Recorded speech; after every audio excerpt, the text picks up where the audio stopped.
Hey guys, welcome to my channel. Today we're going to be talking about feeling like a fraud.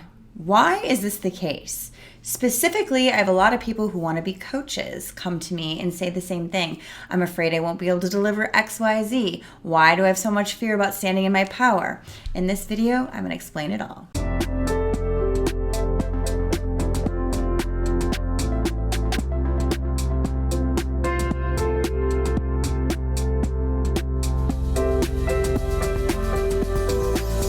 Everybody, welcome to my channel. If you're new, please click the little subscribe button and the bell to receive notifications when I release new videos. And if you've been with me for a while, thank you so much and welcome back. Today, we're going to be talking about this self-proclaimed fraud. When people think that they feel like they're a fraud, it's a huge thing. It's a huge thing. And there's two main reasons that I want to discuss today. Why we feel like we're a fraud, why we run from our light. A lot of the issue is we have so much of our potential and our true authentic self in the shadow, the golden shadow. If you haven't seen my golden shadow video, that link will be below or it will be somewhere around here. Also, you might want to do my shadow work course, which is open right now. We could dive into the dark shadow, the golden shadow. But for this video, the golden shadow, which most people don't know about, is huge. It's where we've put our potential because we were taught that I won't fit in or I won't be connected to or I won't belong if I own my needs and my boundaries and the truth of what I think and who I am. It's a big topic. So when we're not totally our authentic self, when we're not living in aligned action or in alignment with what we truly feel or what we truly want, and by the way, this can be very subconscious. A lot of us think that what we need to do is actually the thing that our ego has adopted in replace of the truth of who we are. For instance, I had this beautiful client at the beginning of the week who was telling me about how she has always had a major issue with being in relationships with men who aren't super successful. It freaks her out. Even if she's in love with them, she's got to go because they have to be this certain thing. And I said, well, that's fine if that's your preference. But we knew it was something deeper. So we did some inner child work and we did some healing of memories and we did what I call an inner, and we went in there and we saw that in childhood, she was taught that worth is totally based on your financial life. So for her, because she never had inner self-worth, for her, her worth came from how successful I am. And if I'm not successful, my dude's got to be successful. Or if I am successful, he's got to be more successful. I actually hear this a lot. Or if I am or am not successful, it's not safe. This was her message. It's not safe to love someone who isn't financially stable or super successful because that would mean I'm not as worthy as I think, which would then tell me the confirmation of my biggest fear is I'm unworthy because she was brought up really, really poor.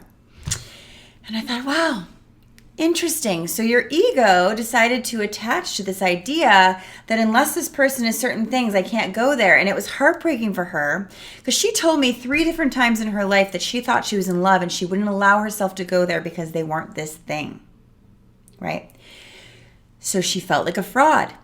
She felt like every relationship I'm in is kind of not real for me. And I said, well, it's not that you're a fraud. It's that you're not owning the authentic heart because it wasn't safe.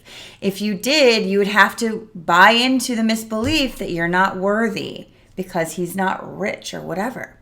We can replace that with anything beautiful. Any societal ideal is what the ego attaches to. So I have to date beautiful people. I have to date rich people. I have to date someone who has high status. All these egotistical things that make us sort of padded when it comes to, I don't want to ever have anyone confirm to me that I'm not worthy.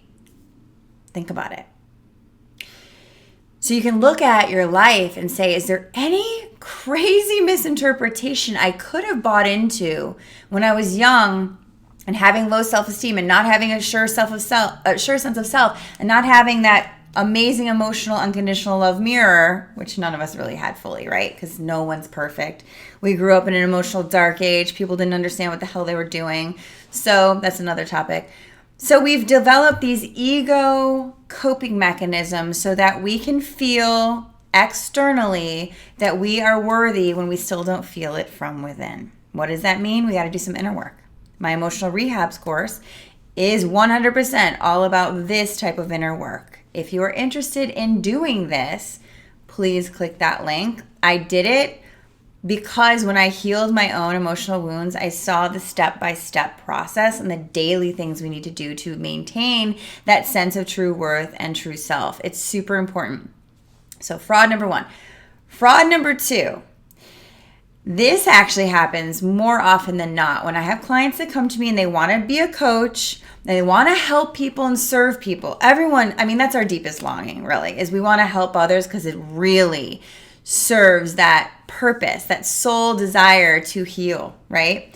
And so I will tell you, I did not start coaching until I had healed or mastered the things that I'm talking about.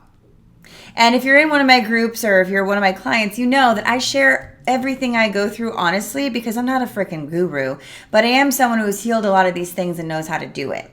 And so if we don't know for sure that this is going to work because we haven't seen that it's worked in our own life, we're going to feel like a fraud. And that's when self-doubt comes in. And so my new client this week asked me, how come you don't have any doubt when you talk on YouTube and you tell everybody these things and you do all these courses and you do all these speaking engagements and stuff? How come you don't have doubt? I said, because it's been tested time and time again, and I'm living proof that what I'm talking about is what I'm doing. And what I'm doing is working, or I wouldn't feel confident enough to share it with all these people, right? But when you for sure know because you've done it, and you live it, and it becomes you. I always say my life is my teaching. I do not share anything on YouTube that I have not had firsthand experience with, or many, many, many clients have had amazing results with. I don't do it. So when you have that experience and it builds over time, you don't feel like a fraud because what's not true about what you're sharing. So you got to ask yourself, where's my doubt? What is that doubt about? Is it necessary to have that doubt? Am I just trying to hold myself out of my golden shadow? Am I just trying to hold myself back because I'm afraid to shine and I have an upper limits issue? Or am I really just not sure of what I'm saying? And then ask yourself, if that's the truth, then I must be looking for external validation. Where can I internally validate myself? This is the process. So in order to not feel like a fraud, we have to reclaim those authentic parts of ourselves, our authentic needs, our authentic perceptions, our authentic love, our authentic desires, instead of these false ego things that'll keep us feeling worthy. No, really claiming our inner worth and saying, let me really look at my needs and these things and why they were denied and why I still deny them myself and what I'm worried about. The majority of people are worried that their truth won't be enough. So they hold on to these things they know are enough based on societal standards, not universal laws. Societal ideals versus universal laws. I talk about it a lot. That's the first thing. Second thing, you got to be the change. If you want to help people change, you got to be the example. It is the most powerful thing to do. If you're the example of what you're teaching, people get a front row seat to see, oh shit, I can trust that person. It's one of the most validating experiences. So get really clear with yourself, test it out, and walk your talk. It's massive. Integrity is impact. So you guys, I've mentioned it before, all my offerings are happening now. Before the end of the year, these things are happening now. Everything starts in January. My small groups, my inner work starts in February. You can get on the wait list. And please make sure you're on my newsletter so you can find out when Boundaries Bootcamp opens as well. I love you guys. I want to send you so much love and light. You're doing amazing. Please write any comments below. If you feel I will read them, please share this video with at least one person you think it could heal. And I just want to thank you for supporting and watching. I appreciate you all. Have a great week.